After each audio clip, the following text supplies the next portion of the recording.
Welcome to the Marketing Stir podcast, probably the most entertaining marketing podcast you're going to put in your ear. I'm Vin, the associate producer here at Stirista. The goal of this podcast is to chat with industry leaders and get their take on the current challenges of the market, and we'll have a little fun along the way. In today's episode, Vincent and Ajay chat with Hillary Carpio, Director of Account-Based Marketing at Snowflake. She talks about how teams are highly integrated and work across multiple channels and strategies, allowing for more precise targeting. AJ is envious of Vincent's new mic, and Vincent is excited that New York is back. Give it a listen.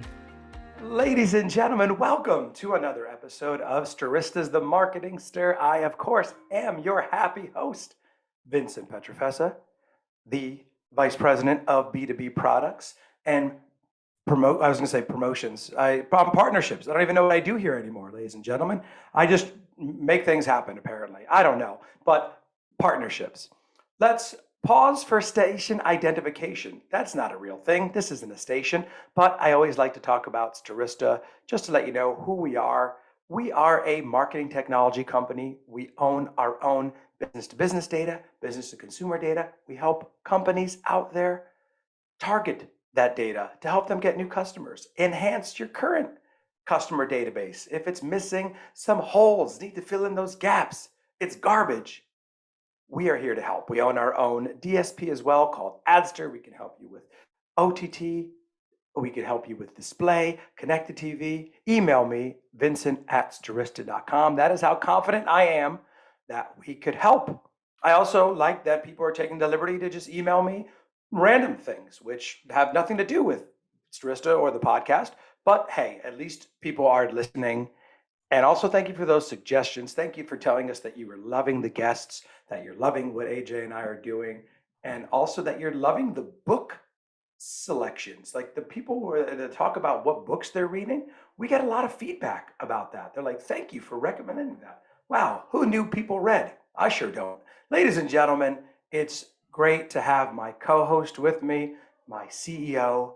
Ladies and gentlemen, the San Antonio Slayer, as we call Mr. AJ Gupta. What's up, AJ? Hey, Vincent. Your microphone is giving me a little bit of envy, so I might look for a new one now. So. Yeah, I have a great microphone. Our guest, you'll see in a moment, has a great microphone. I think you need to up your game, AJ. But, people, for me, I need to be loud, even louder than I normally am. You have a smooth, soothing tone that works for you and as our CEO. So, maybe look into one or not. You sound great, man. Oh, thanks. Yes, I think some people are more naturally gifted at podcasts. So. And others need all the accessories. I have 4 lights on me right now. I have a makeup artist that I randomly pay to come in. I don't do that. That would be ridiculous. No one watches us really on YouTube. You listen to our voices while you're working out or while you're doing some work. That's what people say. And thank you again for coming up to me at these conferences now and saying, hey, man, I love your podcast. Boy, is AJ naturally funny. I'm like, wait a minute. That's not his role. It's not supposed to be his role. But I know you love hearing that. Look at the smile on his face, ladies and gentlemen, that he gets. But it's good to see you. It's great that you're coming up to New York. By the time this airs, you might have already been here. So, wow, we had some fun, got a lot of great work done. I don't know, who knows, but we're looking forward to having you. Yeah, I got to book my trip. I got to look up all my rooftop bars. It's been so long, but looking forward to it. Absolutely. New York City's back. New York City's back. I was just telling our guest, we got to get her up to here to New York to hang out and have some fun with us here at Stirista. But yes, the rooftops are opening up, the bars are back, comedy clubs, Broadway clubs. Come to New York City. This is not I don't work for the tourism board, but just come to New York City. It's great to have you. I'm one of those New Yorkers that love to see tourists. A lot of them may get mad. Maybe they're a little slow. You know what? Relax. Come on. We had a tough couple of years. Let's enjoy ourselves. But speaking of the last couple of years, AJ, there's been a company that you can't escape. You hear a lot about this amazing organization. It's been longer than that, but I feel like in 2 years, we've been really hearing a lot about this organization. Snowflake, that's the organization. Heard of them? Yes, you have. If you haven't, you're about to hear about it now because we've got a great guest with us. we've got a great guest is unique in so many different ways. But I also feel like there's those few guests that you might hear me say, not all of them. I love all my guests, but there are those guests that I talk about and I say, I felt like I've known this person, instant friends. She's really knowledgeable. I really want to get her perspective. We're looking forward to sharing that. The director of account-based marketing of Snowflake. Ladies and gentlemen, Hillary Carpio. What's going on, Hillary? Hey, thanks for having me. Excited to be here. Happy to have you. I was putting words in your mouth. I was saying we're instant friends. I don't know if that's true, but hey, in my head, we are. Hey, I agree. BFFs right off the bat. I love it. I love it. Hillary, I'm so glad that you joined us on this podcast. You hear about Snowflake a lot, which is great. I've been seeing you a lot on LinkedIn. I love you have very funny posts, by the way. I love the post that you put out there. If follow Hillary out there. We'll give some information later, maybe if you want. Don't bombard her on LinkedIn with a lot of messages. Leave her alone, but just try to follow Snowflake at least. But Hillary, I see you all over. You're doing some great things, speaking engagements. Love the post, but I want to get it right out there. I love your title. We'll get to that in a moment. But for those of the listeners that don't know Snowflake, talk to us about what Snowflake does. And then again, your title. I'm very familiar with account-based marketing because I'm on the B2B side, but I love that it's right in a title. It's like, pow, right there. So talk to us about your role within Snowflake and for the people out there listening, what Snowflake does. Yeah, Snowflake was originally known for building data warehousing directly in the cloud, so no on-prem, but now we're known for the entire data cloud. So we serve multiple different workloads, multiple different use cases, and really can empower organizations to use their data in many different ways and very quickly. And we also have what we call our data marketplace, where you're able to share and consume data across consumers and providers. So that's really interesting as well. I sit as the director of account-based marketing, like you mentioned. It's a title that seems to be on the rise, but really means something different at each organization. So nobody I talk to at any other organization really has quite the same role or does it in quite the same way. Many organizations, account-based marketing is really a targeted demand gen function, which is all grand and glorious. There's absolutely no issues with that. But I actually sit alongside our demand gen organization. So I roll up into the VP of marketing and he oversees demand gen, ABM, field marketing, marketing intelligence, SDRs, and marketing operations. So we're one cohesive demand gen team. So while the broader demand gen organization does very targeted account-based marketing in their own fashion to named accounts, we touch about 30% of the named accounts. And those are entirely driven by sales. So sales chooses who we go after when we go after them, but with the help of our intelligence that we provide them. So different data all across the spectrum, from first party, third party, firmographic, technographic, you name it. We use that to help sales choose our target account list. And then we do very boutique campaigns, about 2,000 in any given quarter, one-to-one campaigns. And we have 18 individuals on the team today that are working alongside sales, similar to a field marketing fashion, where we're being responsive, quote, not reactive, to sales to meet their needs. So that's really where we sit and what our value is in the organization. I love that. And I love the use of the word demand generation. We've been hearing that a lot out there, just podcast guests, demand generation, building that top of the funnel awareness of Snowflake, putting out content to help introduce people, get some hand raisers to say, you know what, I'd love to learn more about Snowflake. Is that how you're seeing it as well? Yeah, we actually are full funnel demand gen. So we are top of funnel, generating awareness, generating interest, and then we actually continue to support sales post-sale into consumptions or some consumption-based companies, so that once a contract is signed, customers have to continue to consume on their contract in order for us to make revenue. And then we also help with land and expand. So once we're in an existing customer, we have an entire team dedicated to helping very large companies with multiple subsidiaries continue to expand in those different subsidiaries in the lines of businesses to introduce new workloads and new use cases of different ways to use Snowflake with their data. I love it. And Hillary, we always love to ask this question, how you got into marketing. And in your case, I'd love to understand how you got into marketing, because again, it's not really sometimes always the direct path. And I'd also love to ask, why B2B? What about B2B really interests you? Yeah, none of this was my plan. So I take pride in being a planner and really having my stuff together, early in high school, preparing for college, and in college, preparing for grad school, and grad school, preparing for my career, and always being one step ahead. But I really wanted to be in advertising. So I actually started my career in graphic design because I wanted to be the one actually making the billboards specifically out of home, and then experiential opportunities where you could really immerse somebody in an experience and in a brand that made them emote a feeling or an emotion. And so that's what really struck me. I liked the psychological aspect of advertising. I very quickly, early in my education, realized that sitting in a computer, taking the feedback on designs wasn't really where I wanted to be. I wanted to be on the strategic side. And so I wanted to hire a graphic designer to bring my vision to life as opposed to doing the design myself. So I actually pursued a education in advertising. And, you can go get a marketing degree just about anywhere. Advertising degrees are a lot harder to come by, especially in a full school that's not dedicated to the arts. So I ended up going to San Diego State. They have one of the top ad programs there, where I was able to pair it with a minor in psychology. So really understanding how to bring the ad world to life, the ad research, how to do focus groups, how to really think about messaging and content, pair that with an integrated campaign of the delivery in different channels, and then how to connect it with the psychological aspect. So I could do the experiential campaigns that I'd always wanted to. So I then paired that with my postgrad education in mass comm and new media, where I actually learned the skills to bring it to life. So I coded an app, I filmed a video, I edited the different components, did Photoshop, built an entire integrated campaign there. And then knew that networking was key to my ability to get a job. I moved to the Bay Area. I didn't know anybody. I found a roommate on Craigslist and we moved in together. We both moved in from out of town.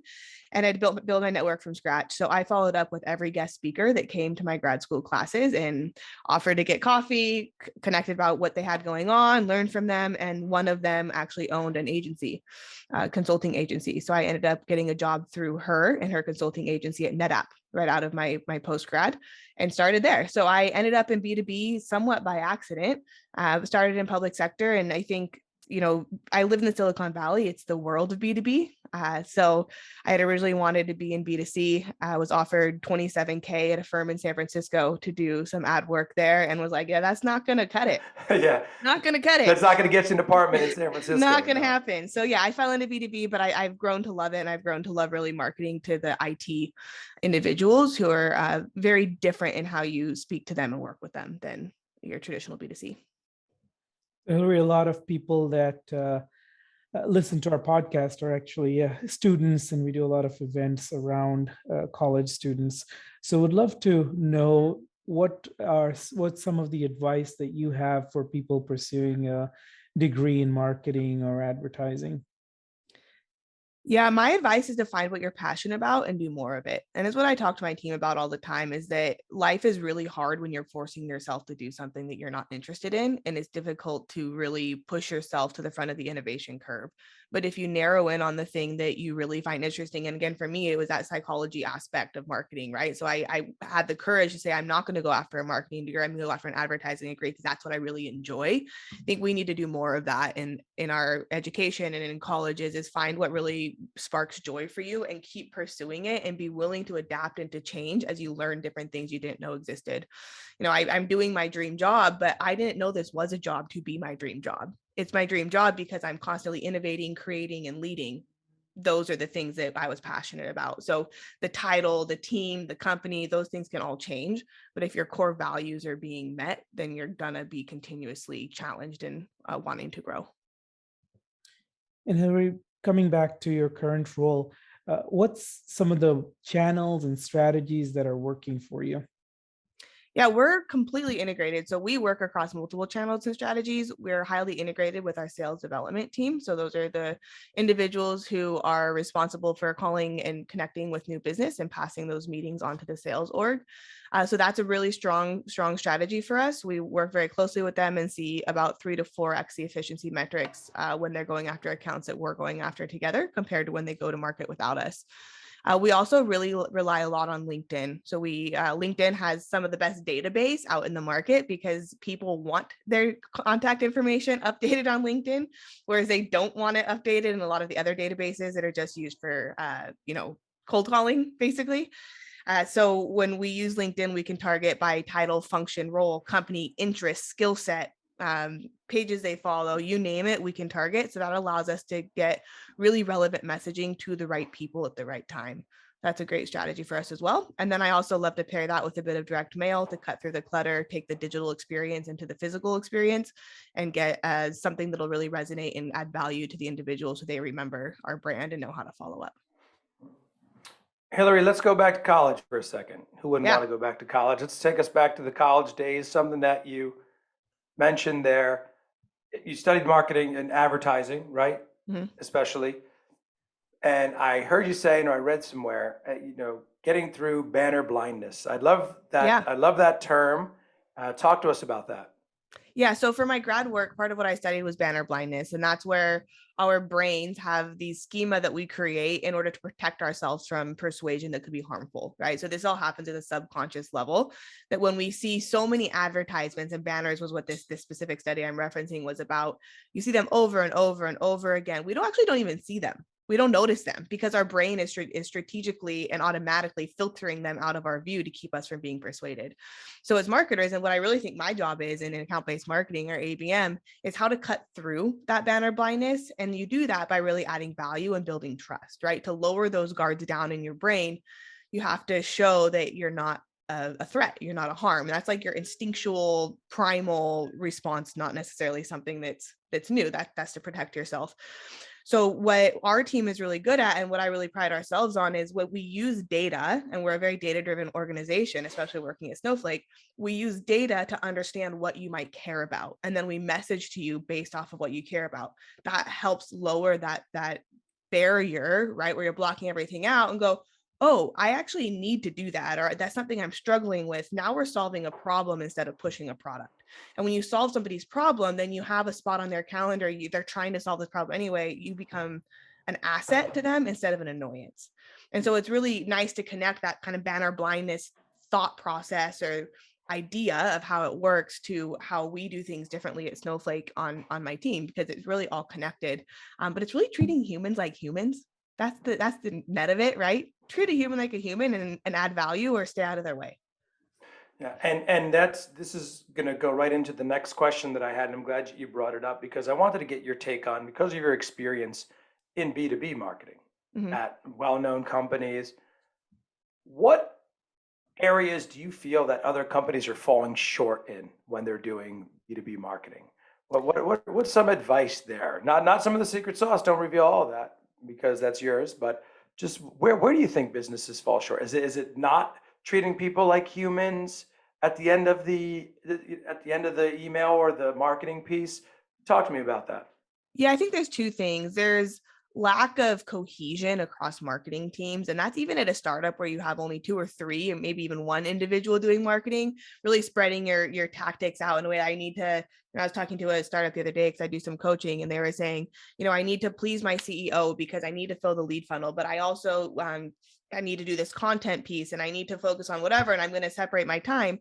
My advice to them is the same to what you're asking, which is, how do you connect all of those things together, right? Because if you're a marketer and you have a disconnected thought process or these disconnected priorities, it's going to feel disconnected to your recipient or your audience as well.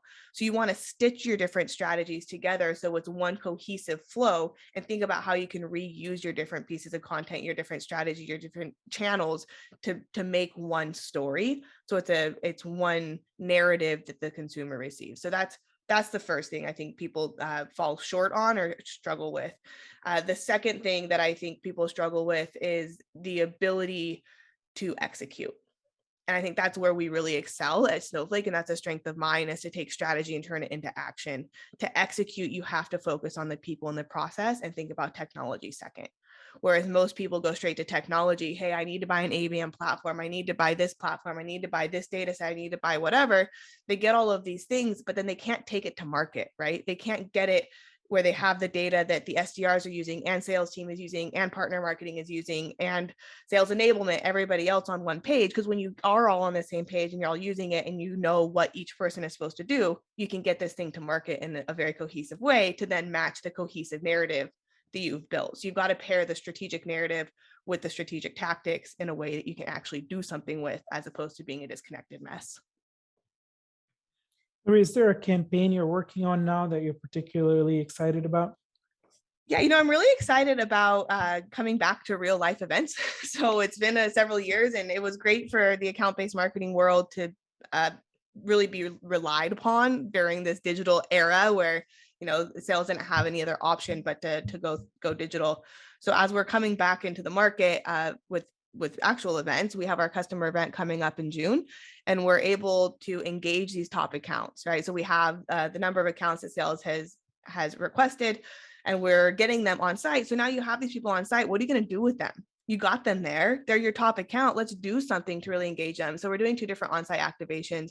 One's for our data marketplace, which is really connecting data consumers with data providers. So we're doing some really cool stuff around sustainability, connecting to our keynote speaker. And can't share a lot of details, but it'll be an opportunity to really immerse people in what it means to create a stable edge, which for us is somebody consuming data regularly from our marketplace. And then we're also engaging our top accounts in a way that I think is really cool. My team came to me and said, hey, we want to engage our top accounts. We want to do X, Y, Z. And I said, well, what are you trying to achieve? Right. And that's always my question. If you're going to do a campaign, what are you trying to achieve? They said, well, we're trying to do this one thing, but what's actually happening is 80% of the account isn't responding. It's the same 20% of people always responding. Right. So then we need to get the other 80% of people responding, not continue to engage the 20% we already have engaged. So on site, we're going to get those 20% that are engaged, and we're going to do a refer a friend program. So once they're there, there's going to be an incentive for them to go back, get other people on their team engaged who are not already, and we'll give out, it's going to be really cool. I can't share details at the moment, but we're going to give something out to these individuals to get them into our database, to get them involved with Snowflake, and to get them hyped up about the Snowflake brand. So it's a great example of, one, how to engage people on site, and 2, how to solve the problem you actually have instead of a problem that doesn't exist. So think about what you're trying to achieve. Yeah, I managed to get myself invited to a fancy client event. We were not one of their top 25 clients, but because I was close enough and they had a few cancellations, I managed to get in. So that was nice. How do you know that? Did they tell you that? That's not great. No, because it was last minute. So, but I didn't mind it. It was like a $1,200 resort room. So wow, nice. That's fancy. So Hillary, there's a lot of businesses that are failing in B2B marketing. What are some of the ways that you avoid doing that? And obviously events are coming back and all of that is great, but general tips on how to avoid failing in B2B. Yeah, you've got to know your audience. Who are you talking to? Do you not only know what they care about, but how your product solves their problem at the office and how that translates to their personal life? Right. So at Snowflake, we save people a lot of time in the way they do business. That doesn't just save them time at the office. That means that they're having dinner with their families. That means they're attending their kids' soccer game. That means that they can go do the hobby or the exercise or the activity they want to do. So we need to not only know our audience, but name them. What is, create a persona, put a stock image with it, know what their tenure is, know what their challenges are, know how much they make, know how much they would be bonused on and what they would be making a bonus from, and then start gearing your B2B marketing to meeting those intrinsic needs of that individual so that you're really understanding who you're talking to. And that goes back to that banner blindness. When we are understood and being spoken to our needs, then we're going to pay more attention than being pushed to something that's not relevant. I get messages all the time, right? Trying to sell me something. And my automatic thing is to a defense because I don't have time to take every single call. Sometimes people send me a video, they record it. Here's how I can help you. I already read your LinkedIn post. I know what you need. Boom, done. Yep, I get it. Let's talk. So we need to be like those people. Very interesting. I love that advice. Hillary, I didn't want to skip over something you mentioned. You talked about coaching, and you talked about that. Is that to a specific group? Is that to people who reach out to you? Talk to me a little bit about that. Yeah, so I do coaching in different ways. First and foremost, my priority is my team, right? The individuals at any level on my team, but specifically we call them coaches instead of managers at Snowflake.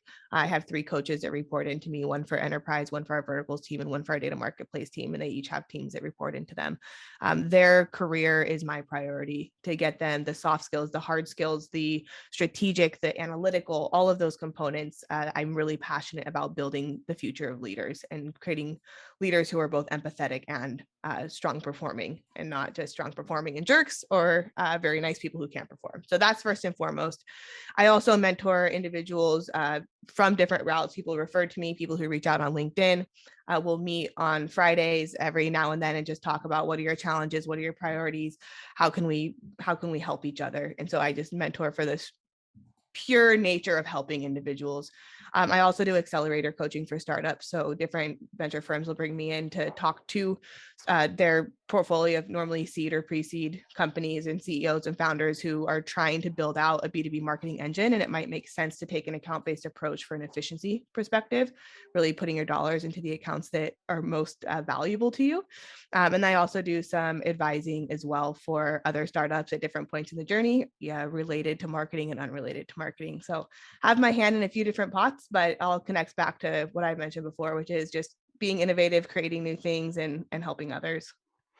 And speaking of others, I did see that you are also a huge advocate for female leadership in your field and the industry. Can you talk to me about that as well? Yeah, I know there's a lot of people who have somebody they know who got them into the job they have and that they can lean on and help and make a presentation for them or whatever. I didn't have that. I have phenomenal parents who taught me how to fend for myself and really ask for help when I need it. And so that's how I've gotten to where I am and how I plan to continue to grow my career. And so I think it's important to have help other females and other emerging leaders in their career and their perspective. And that can be anything from knowing how to use your voice in a room of men when you otherwise feel like you don't have a place. That can be how to break through that glass ceiling, how to ask for a raise, how to share your ideas when you're not really sure about them. There's a lot of different things. And then there's women too who are navigating what it looks like to start a family in the workplace and how to navigate taking that time off versus, feeling the need to work consistently. So there's just a lot of gender issues that continue to remain in our industry. And while we've made strides of progress, I want to be part of the solution, and I want to be part of the voices who are supporting each other as we grow. So it's just an important thing to me to be the mentor that others were and are to me. So Hillary, this is one of our staple questions here. A lot of people, I'm sure, reach out to you based on your title and where you work on LinkedIn. What's kind of a message that resonates with you and gets an answer, and what's one that really annoys you? Yeah, the one that annoys me most is I see we have some things in common. I'd love to add you to my network, which means as soon as I hit accept, you're going to try to sell me something that I don't want. And now I'm going to spend my time because I'm a nice person. And instead of ignoring you, I'm going to try to respond to you and give you the time of day and at least ask you to remove me from your list. So those drive me nuts because I feel like I'm playing a game of dodgeball. Do I accept? Do I not? Trying to run it around. The ones that I love accepting are telling me why you're contacting me. I saw your information and I'd love to hear more from you. I have a product I think would help you for X, Y, and Z. If you're trying to sell me something, just tell me you're trying to sell me something. Don't try to trick me. And that's kind of how I look at it. And then I mentioned a little bit earlier videos, and I hesitate to say this. I thought about this before I came on. Should I not say this so I don't get infiltrated with videos coming in? But I think videos can be really helpful because when you take a second to do a 2-minute demo that I can watch, when I have a second, then I don't have to book a time on your calendar. I can see if it's important or resonates with what I'm trying to do. And then it gives me the ability to forward it to somebody who it might be more relevant to. So I got one the other day, right? I watched a video, said, hey, this actually fits under our brand organization. I forward it to our brand organization. I'll let you know if they want a demo. And then it eliminates that whole back and forth process. So that's been really helpful as a consumer to have that ability to take that asset and pass it along. The video is definitely a new answer, Hillary. We are 100+ episodes in and nobody has had that answer yet. I love it. That is a great idea. Yep. So this is a question that for some reason Vincent usually asks, so I'll get to ask it for a change. But what's some of the professional books that you've been reading? Any recommendations? Yeah, we actually have been doing what we call a leadership book club. So it's an opportunity for our sales development managers and managers on my team to come together and really become better leaders. And we've learned a ton through it. Our most recent book was Culture Code. And I learned so much from that book of the foundation of what it means to build a good culture, how to get people involved, etc. So that's one that I highly recommend. And from that, I actually made it a personal goal of mine this quarter, which is to become a Jonathan. And Jonathan is somebody in the book who goes, there's an experimenter who goes to these different teams and basically takes all of the terrible tactics he can think of to reduce the function and the efficiency of the team. So he is critical of people, he interrupts people, he overspeaks, he does all of these things that make people feel uncomfortable. And then through, his data and experiments logs how he basically screws up a team. There's this one team that he can't seem to screw up because this guy named Jonathan keeps leveling the playing field. Every time he does something nasty, Jonathan comes in and levels it back out. And so he just can't mess up the team. So from that book, my goal has become to be a Jonathan. I have it written on my window over here, that to always create space at the table and be that neutralizer where people have a voice.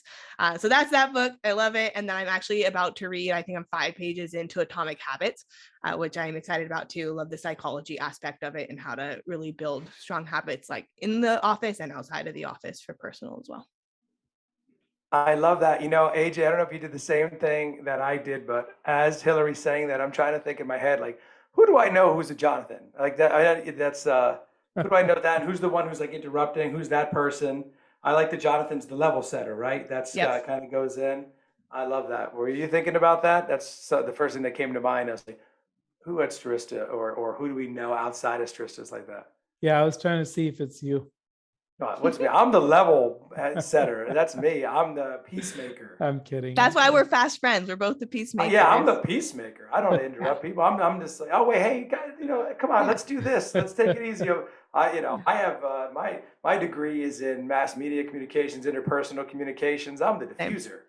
Plus, my improvisation background allows me to, think on my feet. Look, see, here so I am. You're Jonathan. We're both, I'm trying Jonathan. to be Jonathans. I'm yes. Jonathan is that's I'm gonna go by now. But I think that'll be your name in Vegas next time we have a company retreat. Yep, it's me, Jonathan. I know I look too much like a Vincent or a Vinny, though. I don't know if people, right? That's I can't escape this Italian look. People are like, Jonathan, yeah, right. But so maybe Johnny. I mean, hey, Johnny, what are you doing over there? I know. So, Hillary, a couple more questions before we wrap here. I want to get your take on some advice or some habits that you have adopted that's kind of made you a game changer in this business. What makes a great leader? Just love to hear more about that. Yeah, I think about myself and what I look for in the people I hire. And I actually put on LinkedIn this morning. I am a unicorn hunter, right? I'm not looking for your average marketer. I'm looking for unicorns. I think an incessant curiosity and an incessant need to create are what have helped me or what make me. But then along those lines, that's not everybody, right? And you don't have to have those things to be successful. You have to lean into the things that make you you. Those are what make me. So lean into the things that make you you. Embrace who you are. Don't try to be a different leader. Don't try to be another person on your team. Hire to your weaknesses so that you can round out your persona and round out your experiences and learn something from the people you work with, as opposed to hiring people who are good at what you're good at. Otherwise, you get a team entirely built of people just like you. You want a team built of people who aren't just like you, so that you can build diversity of thought and diversity of leadership within your organization. So that's how I think of it when I'm building out a team and when I'm looking at my own personal growth. I love hearing that, because I do think that our CEO here does that. AJ, what you do well is you find different personas and you utilize their strengths. I think, you let me be me, which is great. A lot of people would just be like, hey, be quiet, man. Just go in the back. Your energy's too much. But you do, and you always find that. That's my compliment for you for the month here. Well, you only get one a month, touched. one compliment. Well, yeah. How many do I get? You think? I get one a year, but yes, one a month. I have.